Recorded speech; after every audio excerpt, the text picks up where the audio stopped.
Salmo de número 46, eu vou ler aqui todo o capítulo e depois, com a graça de Deus, irei expor o mesmo. Salmo de número 46 diz assim: Deus é o nosso refúgio e fortaleza, socorro bem presente nas tribulações.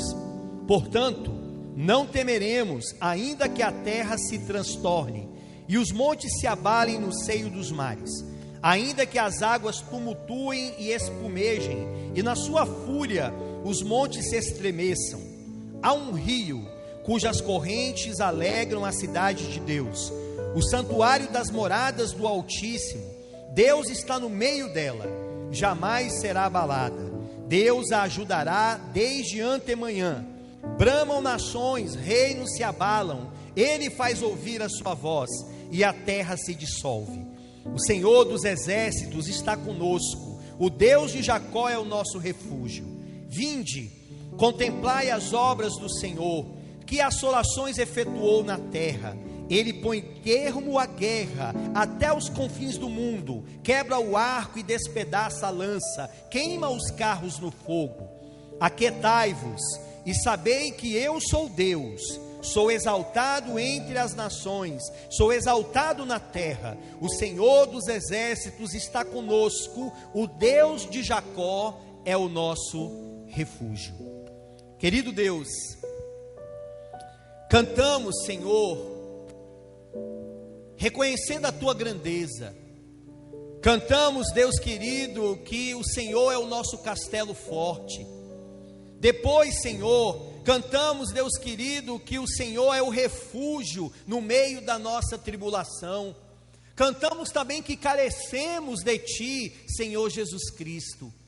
Oh Deus, reconhecemos a nossa pequenez, a nossa limitação. Reconhecemos, Senhor, que essa epidemia que assola o Teu mundo, Senhor, não foge ao Teu poder, ao Teu escrutínio, mas nós somos fracos. E nós queremos, Senhor, nesta noite, ser alimentados pela Tua palavra, para que consigamos passar por esta adversidade, dando glórias e louvores ao Teu nome.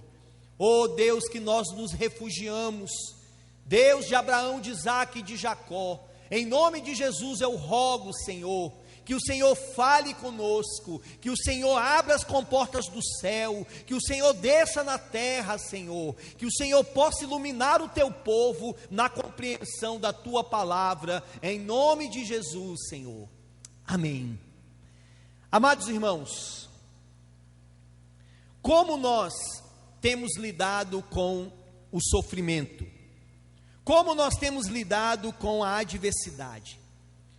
Muitas pessoas nesses dias que nós estamos passando diante desta epidemia que tem assolado o mundo, têm tido uma postura dúbia. Alguns têm adorado a Deus, têm entendido que Deus é refúgio, que Deus é o castelo forte, que Deus está no comando de todas as coisas. Algumas pessoas, então, têm sido alavancadas, inclinadas mais para serem parecidas com Cristo, têm se tornado mais santas. Entretanto, outras pessoas estão alarmadas, apavoradas, muitas estão até achando que Deus não existe, de que Deus não está no controle. Muitas, não são poucas, que neste momento começam a indagar: aonde está Deus? Aonde está o Senhor? Aonde está esse Deus que os crentes falam, que as Escrituras falam sobre Ele? Muitos estão apavorados e não têm sabido como agir, têm ficado mais depressivos, espiritualmente fracos. Esse é o momento, meus irmãos, que na hora da crise é que nós demonstramos o que está dentro do nosso coração. Como nós passamos por uma adversidade. O reverendo Leandro Antônio Lima, ele diz que este texto das Sagradas Escrituras, o Salmo de número 46, ele ensina-nos a entender qual deve ser a nossa postura diante das calamidades. É uma calamidade que nós estamos vivendo. E esse momento que nós estamos passando, e esse texto que nós vamos meditar nessa noite, ele mostra para nós qual deve ser a nossa postura diante desta calamidade, diante deste problema. Como que você e eu devemos passar por esta calamidade? Um determinado autor chamado Charles Window, ele na sua introdução ao Salmo de número 46, ele fala algo que é impactante, no mínimo humilhante para todos nós. Ele diz assim: nós a negamos, nós a disfarçamos, nós a mascaramos, nós tentamos ignorá-la, mas a verdade persiste teimosamente. Somos criaturas fracas, pecadores que somos, fracassamos, propensos que somos a doenças, adoecemos, fracos que somos, somos machucados, mortais que somos, acabamos morrendo. Pressão nos desgasta, ansiedade nos causa úlceras, pessoas nos intimidam, críticas nos ofendem, doença nos assusta, a morte nos assombra. Como podemos continuar crescendo neste saco de ossos, coberto com fraquezas demais para a mencionar? Olha o que o autor diz: como podemos continuar crescendo neste saco de ossos, cobertos com fraquezas demais para mencionar?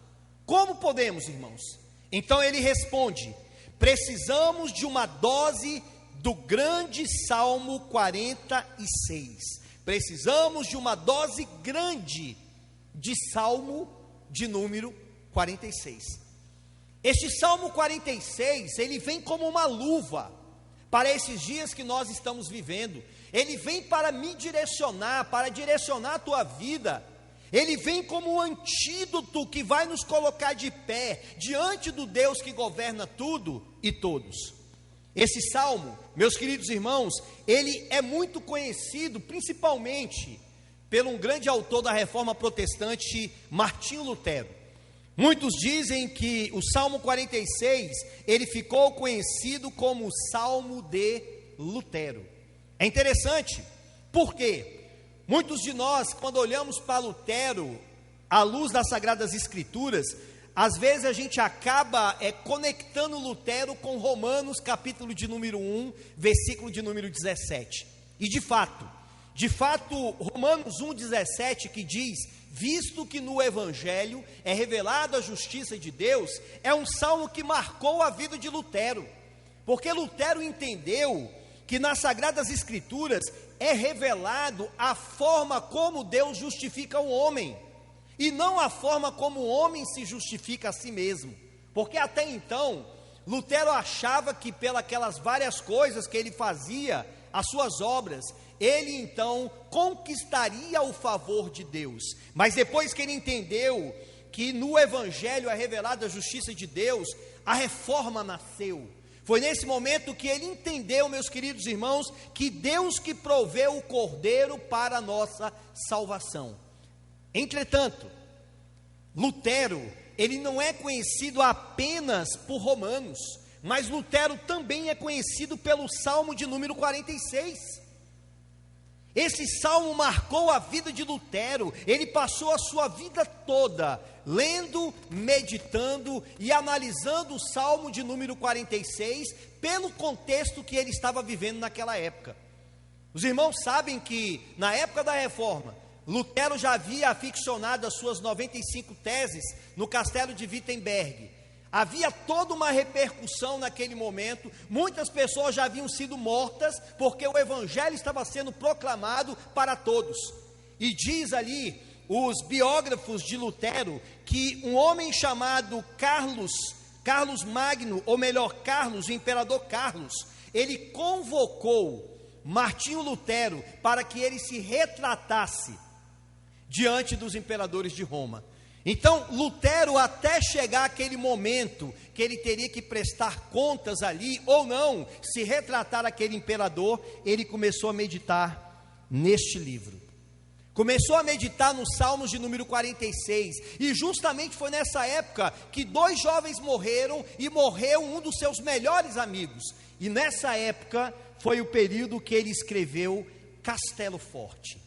Ele escreveu Castelo Forte entendendo que, ainda que ele viesse morrer, ainda que todas as coisas viessem se perder naquela época, mas Deus era o seu refúgio, Deus era o seu castelo forte. A sua fé, os seus olhos estavam agora não voltados para Roma, não voltados para as lutas que eles estavam passando, mas estava voltado para Deus, que é o seu castelo forte.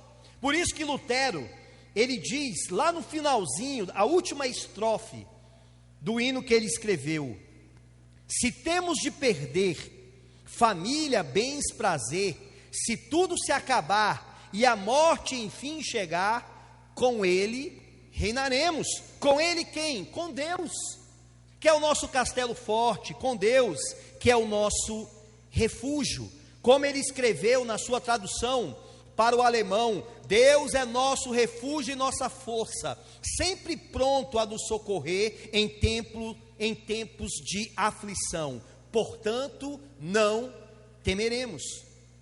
Para nós entendermos, meus irmãos, este salmo, a gente tem que entender o contexto histórico. É muito importante você entender o contexto histórico, o que levou o salmista a escrever este salmo de número 46. João Calvino, ele diz o seguinte, ele nos informa que parece ser o livramento que Deus deu a Jerusalém, arrancando a nação das mãos dos assírios, no tempo do rei Ezequias, que estava aqui em mente. Ou seja, o salmista, ele escreveu este salmo de número 46, pensando no livramento que Deus concedeu ao povo de Israel, na época que o rei Senacaribe, ou Senecaribe, ele tinha se levantado contra o povo de Israel. Então, mediante esta aflição que o povo de Israel estava passando, e mediante o livramento que Deus concedeu, é que foi então escrito este hino, este salmo de número 46. O pastor Leandro Peixoto, comentando aqui este salmo, ele diz assim: Senecaribe, rei da Síria, não só havia cercado a cidade santa, como também humilhava o povo de Deus, zombando e desdenhando do Senhor. Ezequias, rei de Judá, apavorado, foi ao profeta Isaías em busca de conselho. A resposta divina foi clara: Jerusalém não será tocada. Realmente, Deus agiu pelo seu povo e destruiu o poder inimigo. Então, diz aqui o pastor Leandro, que o Salmo 46, ele é a celebração daquela vitória, e mostra para o povo de Deus, em todos os tempos e em todos os lugares, que nos piores momentos da vida, sempre haverá socorro em Deus. Então esse é o contexto, sempre haverá socorro em Deus. Por quê? Porque Deus é o nosso refúgio, é o refúgio do povo de Deus. A estrutura desse salmo, meu irmão, para você entendê-la, ela é muito simples. Esse salmo está dividido em 3 partes, aonde nós temos aqui 3 refrãos. Se você observar no verso de número 1, diz assim: Deus é o nosso refúgio e fortaleza, socorro bem presente nas tribulações. Veja, começa dizendo que Deus é o nosso refúgio. Depois, lá no versículo de número 4, vai dizer: há um rio cujas correntes alegram a cidade de Deus e o santuário das moradas do Altíssimo. Deus está no meio dela e jamais será abalada. No verso de número 7 diz: o Senhor dos exércitos está conosco. Depois, no verso de número 11, diz: o Senhor dos exércitos está conosco. Então nós temos aqui 3 refrãos nesse texto, e em todos os refrãos nós vemos a palavra: Deus está conosco, Deus é o nosso refúgio, o Senhor dos exércitos está conosco, o Senhor dos exércitos está conosco. Então nós podemos dividir este salmo de número 46 em 3 partes, que vai do versículo 1 até o versículo de número 3, é a primeira parte. versículo 4 até o versículo de número 7, e o versículo 8 até o versículo de número 11. 3 partes que falam que Deus está presente no momento da tribulação.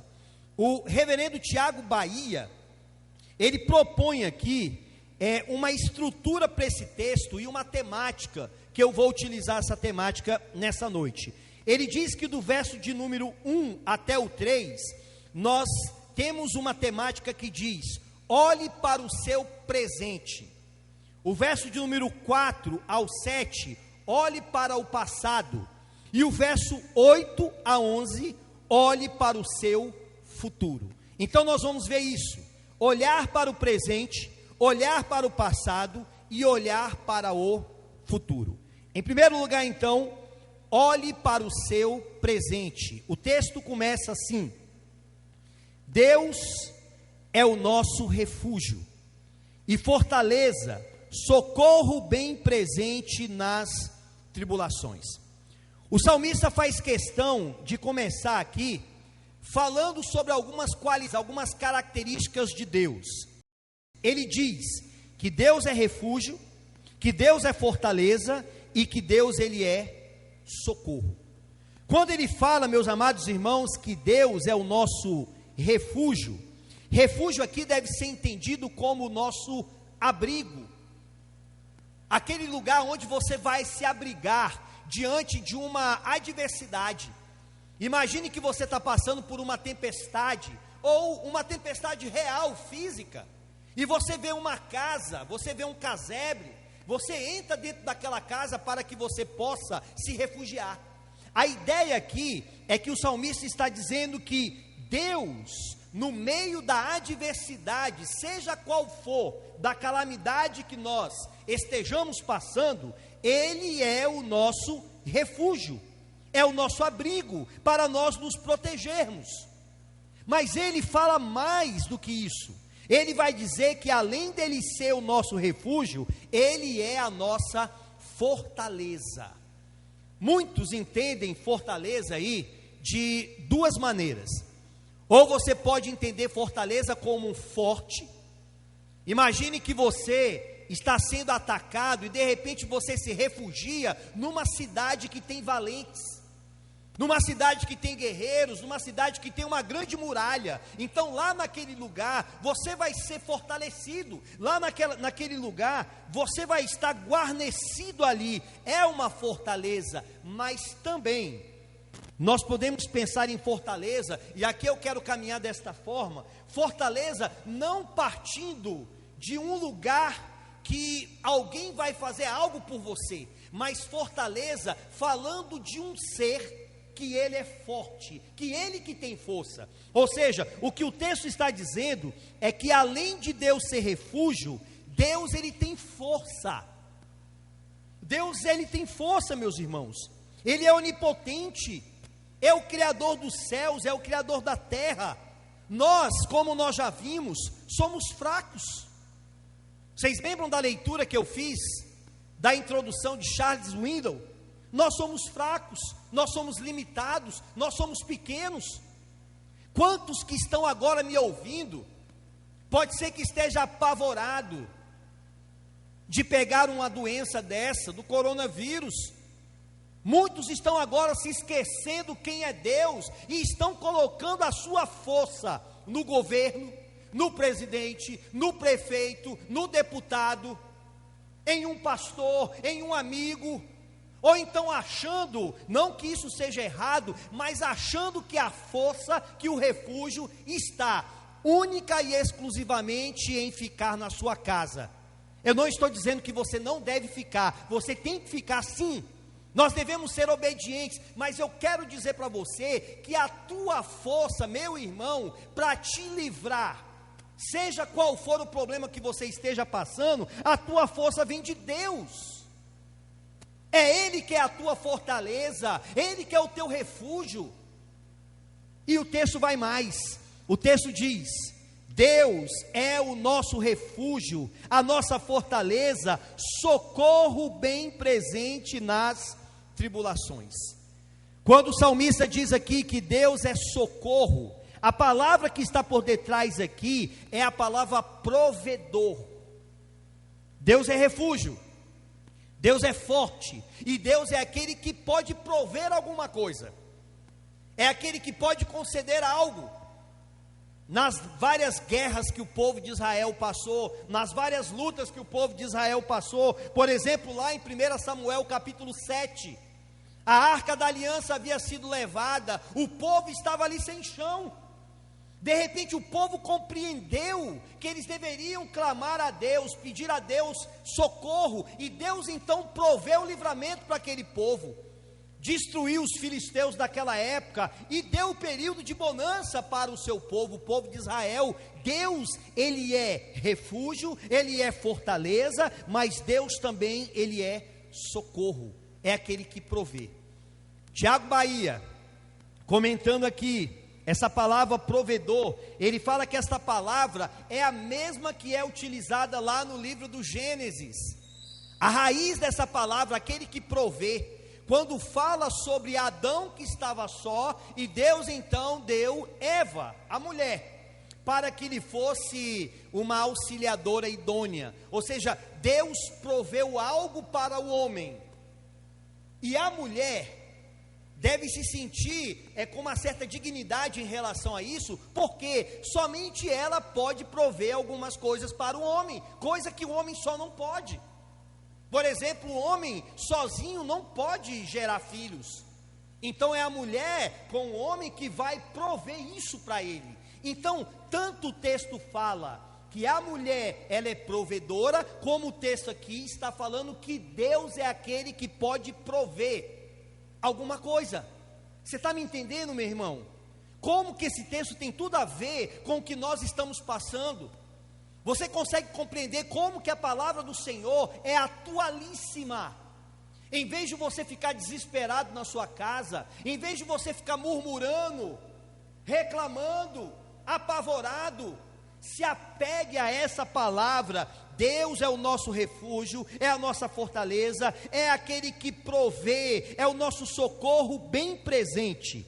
E aí o salmista diz: bem presente nas tribulações. Quais são as tribulações? Analisando aqui o contexto daquela época, era que o povo de Israel estava cercado pelo rei da Síria. O rei da Síria estava zombando do povo de Israel, estava até oferecendo cavalos para eles. Você tem uma ideia, quando se falava da Síria, o povo tremia, o povo chorava, porque era uma nação cruel, e já tinha destruído outras tantas, e agora estavam vindo sobre Israel. Quem seria o próximo alvo? O povo de Israel. Então essas eram as tribulações. Deus é nosso refúgio e fortaleza, socorro bem presente nas tribulações. Agora, vejam que ele vai explicar quais são. O verso de número 2 diz: portanto, ainda que a terra se transtorne, e os montes se abalem no seio dos mares, ainda que as águas tumultuem e espumejem, e na sua fúria os montes se estremeçam. Veja que o salmista, ele vai dizer o seguinte: ainda que a terra se transtorne, imagine a terra virar um caos, assim estava naquela época, extremamente caótico. Imagine que a alegria do povo de outrora, eles não estavam tendo mais, porque estavam com medo do rei da Síria. Então, ainda que a terra se transtorne e os montes se abalem, em outras traduções diz: ainda que os montes eles se escorreguem no seio dos mares. Imagine como se fosse um grande tsunami. Aquele tsunami vem com muita força, e ele pega e atinge os montes, e aqueles montes eles acabam se precipitando, caindo no mar. Ainda que tudo isso aconteça, ainda que as águas tumultuem e espumejem, e na sua fúria os montes se estremeçam, ainda que tudo isso estivesse acontecendo naquela época, e que esteja acontecendo muitas coisas pesadas, na época em que nós, no século 21, estamos vivendo, tem uma palavra para nós. O verso 2 diz: portanto, não temeremos. Não temeremos. E por que, meu irmão, que nós não vamos temer? Porque o salmista já disse que Deus é o nosso refúgio, é a nossa fortaleza, é o nosso socorro bem presente nas tribulações. Eu não vou temer, eu não vou ficar apavorado, eu não vou achar, meu querido irmão, que o chão se abriu e que eu estou perdido, não. Eu confio em Deus, eu confio no Deus Todo-Poderoso, eu confio porque eu sei que nele eu posso me refugiar, eu sei que ele é forte, e eu sei que ele vai prover algo para mim. Amém, meu irmão? Você crê nisso? É palavra do Senhor, nós temos que colocar a nossa fé. Eu vejo, irmãos, infelizmente, muitas pessoas que nesse momento, elas estão sendo inconsistentes com tudo aquilo que nós temos pregado. Nós temos falado constantemente que Deus é soberano, que as rédeas estão em suas mãos, que não cai uma folha de uma árvore, um fio de um cabelo sem o consentimento desse Deus. Nós temos falado sobre isso, que todas as coisas estão na mão desse Deus. Então eu tenho que olhar para a situação do presente, eu tenho que olhar agora para tudo que está acontecendo e ter o quê? Temor a Deus. Eu confio no Senhor. Quem é o nosso refúgio, irmãos? Você tem colocado o seu refúgio aonde? Aonde você tem se escondido diante dessa calamidade? Aonde? Na internet? Nas drogas? Nas bebidas? Em comer demais? Beber demais? Aonde você tem se refugiado? Quem é o teu castelo forte? Quem é? Aonde é que você tem colocado a sua força? Vejam, meus irmãos, essa deve ser a nossa confiança. A nossa confiança deve estar no Senhor, que fez os céus e a terra. Ele é o nosso refúgio. Por isso que o salmista, lá no capítulo de número 20, versículo 7, ele diz assim: uns confiam em carros, outros em cavalos, nós, porém, nos gloriaremos em o nome do Senhor, que é o nosso Deus. Confiamos nesse Deus Todo-Poderoso. Agora, preste muita atenção, você que está me ouvindo. Essa situação que nós estamos passando, ela pode acabar, mas ela pode piorar. Ela pode piorar. Então, a ideia aqui, quando o salmista coloca: ainda que os montes se abalem no seio dos mares, ainda que as águas tumultuem e espumejem, e na sua fúria os montes se estremeçam, essa situação aqui, hipotética, mas que pode acontecer, é bem pior do que eles estavam passando, e é bem pior do que nós estamos passando. Mas não quer dizer que isso não possa acontecer. Ainda que esta infecção, que Deus queira que não, mas se esse vírus vier a trazer mais e mais mortes, mais e mais problemas, se o mundo piorar daqui para frente ou não, independente da situação, eu tenho que temer a Deus. Eu tenho que me abrigar em Deus, eu tenho que entender que a força é dEle, eu tenho que entender que o socorro virá dEle, em nome de Jesus Cristo. Piorando ou não, eu confio no Senhor. Em segundo lugar, agora o salmista vai chamar a nossa atenção para nós olharmos para o passado. Olhamos para o presente, o que está acontecendo, mas o passado pode nos ajudar a vivermos o presente.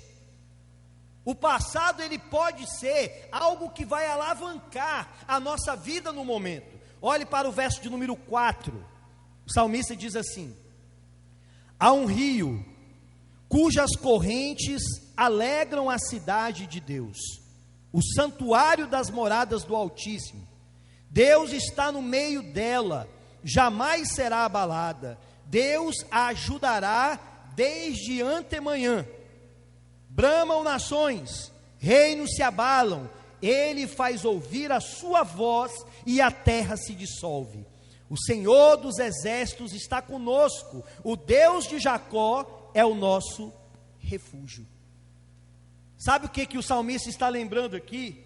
Quando ele diz no versículo 4, há um rio cujas correntes alegram a cidade de Deus. Se nós observarmos, a cidade de Jerusalém não tinha um rio, não circulava um rio ali. Só que nessa época, pela provisão de Deus, o Senhor usou aqui Ezequias. Eu vou ler aqui um comentário do pastor Leandro Peixoto, que ele diz assim: a cidade de Jerusalém estava confinada por causa do exército assírio, acampado ao seu redor. A água era um bem precioso da Palestina, especialmente em Jerusalém, uma das poucas cidades antigas não construída às margens de um rio. Assim foi que, sabiamente, Ezequias construiu um sistema de água subterrâneo que ligava a fonte de Gideon com o tanque de Siloé, dentro da cidade, abastecendo o povo com água. Isso está lá em 2 Reis 20:20 e 2 Crônicas 32, versículo 30. O salmista, porém, ele sabia que Deus era o rio deles e que realmente ele fornecia água. Então, quando ele diz aqui, há um rio, ele está se lembrando, no contexto daquela época, que o rei Ezequias, ele fez esse arqueduto, mas ele está se lembrando também, que quando as escrituras falam sobre rio, falam sobre mar, é isso, que tudo isso vem do próprio Deus. Era como se fosse uma forma hiperbólica, ou então, de uma forma até metafórica de dizer, entretanto, toda essa água vem do Senhor. Ele que manda essa cachoeira, Ele que manda tudo isso. Então, irmãos, o salmista estava querendo que aquele povo se lembrasse. Vocês se lembram do que o rei Ezequias fez quando mandou a água? Mas vocês se lembram que essa água, em última instância, ela vem do Senhor? Vocês se lembram lá do passado? Aí depois ele vai dizer, há um rio cujas correntes alegram a cidade de Deus, o santuário das moradas do Altíssimo. Deus está no meio dela, jamais será abalada. Deus a ajudará desde antemão. Ele está lembrando aqui, meus amados irmãos, que acima de tudo, ainda que a terra viesse se abalar, ainda que as águas se tumultuassem, que viessem a se espumejar, como ele colocou aqui, mas só que Deus estava no meio daquela cidade, e ela jamais será abalada. Deus ajudará desde antemanhã. É interessante esse termo aqui, Deus ajudará desde antemanhã. O Deus, em relação ao seu povo, em relação ao povo que ele entrou com pacto, ele ajuda o seu povo desde de manhã. Deus está agindo constantemente a favor do povo do Senhor. Tanto que essa palavra aí é a mesma palavra que é utilizada em relação ao livramento que Deus concedeu ao povo de Israel. Veja, por exemplo, abra aí em Êxodo capítulo 14, versículo de número 27, que nós vamos encontrar a mesma palavra desde a manhã. Êxodo 14, 27, diz assim: então Moisés estendeu a mão sobre o mar, e o mar, ao romper da manhã, retomou a sua força. Os egípcios, ao fugirem, foram de encontro a ele, e o Senhor derribou os egípcios do meio do mar. Então Moisés estendeu a mão sobre o mar, e o mar, ao romper da manhã, retomou a sua força, e os egípcios fugiram de encontro àquilo ali. Então Deus, desde a manhã, Deus estava ali lutando pelo seu povo, e Deus concedeu livramento ao seu povo. Volte lá para o texto. Sabe o que nós aprendemos aqui, meus irmãos? Que ao mesmo tempo que nós olhamos para o presente e colocamos a nossa confiança em Deus, que é o nosso refúgio, nós também olhamos para trás, em coisas que Deus fez, porque estas coisas que Deus fez, elas vão ser base para nós vivermos um momento de perigo.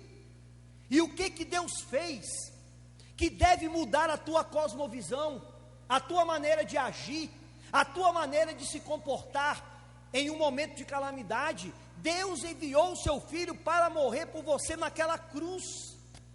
Deus levou a penalidade judicial do nosso pecado. Deus disse que nenhuma condenação há para aqueles que estão em Cristo Jesus. Então, quando eu olho para trás, para 2000 anos atrás, eu entendo que a maior de todas as vitórias, eu já consegui lá na cruz, pelo sacrifício vicário de Cristo. Então, se essa foi a maior vitória, por que eu não posso passar um momento de calamidade?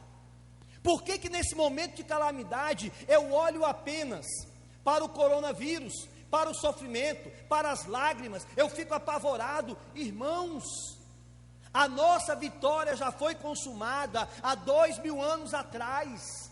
A nossa vitória já foi batida ali naquela cruz.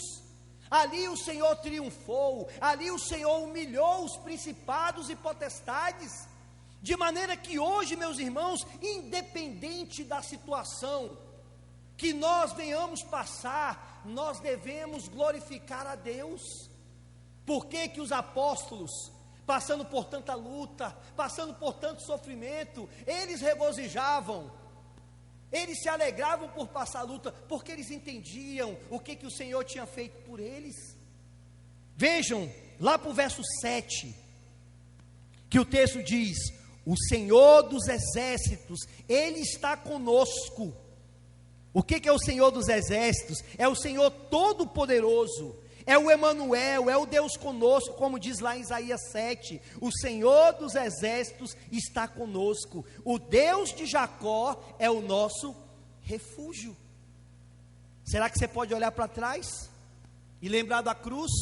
Será que você pode lembrar que o Espírito foi enviado? Será que você pode passar o presente, essa calamidade, com mais alegria, com mais disposição, sabendo que você tem o Espírito Santo, e que você tem que olhar mais para o alto e menos para as coisas terrenas?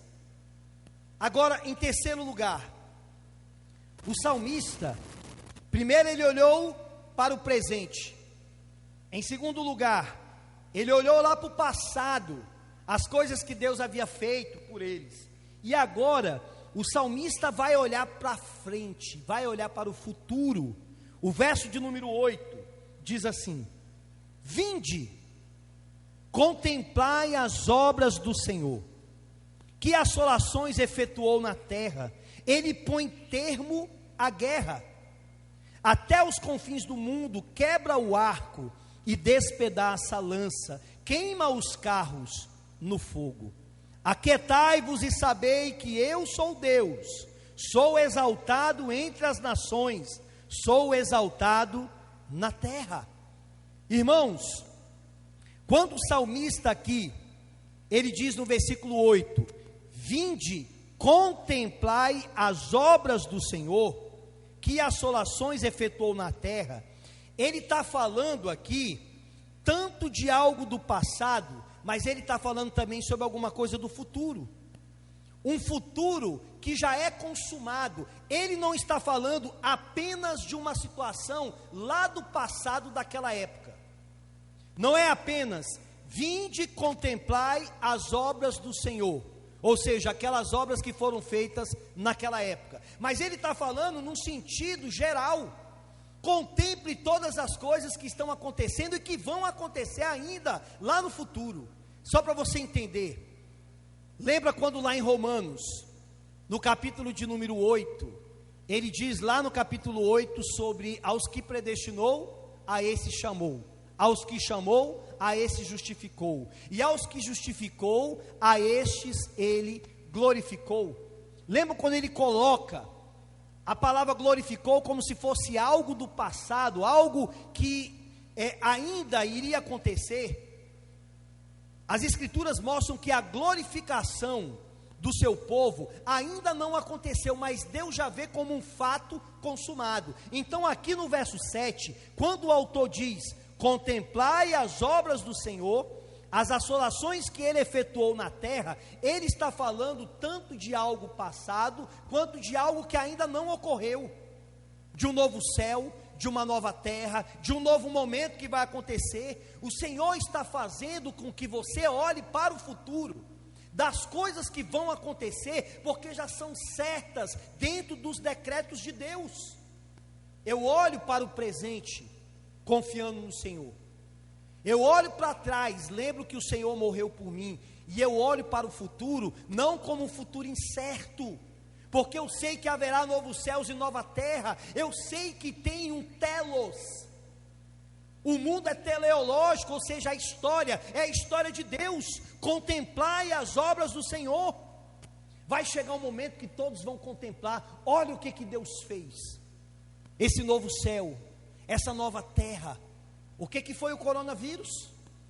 O que foi aquele problema, aquela situação que nós passamos? Não foi nada diante de tudo aquilo que o Senhor efetuou na terra até os confins do mundo.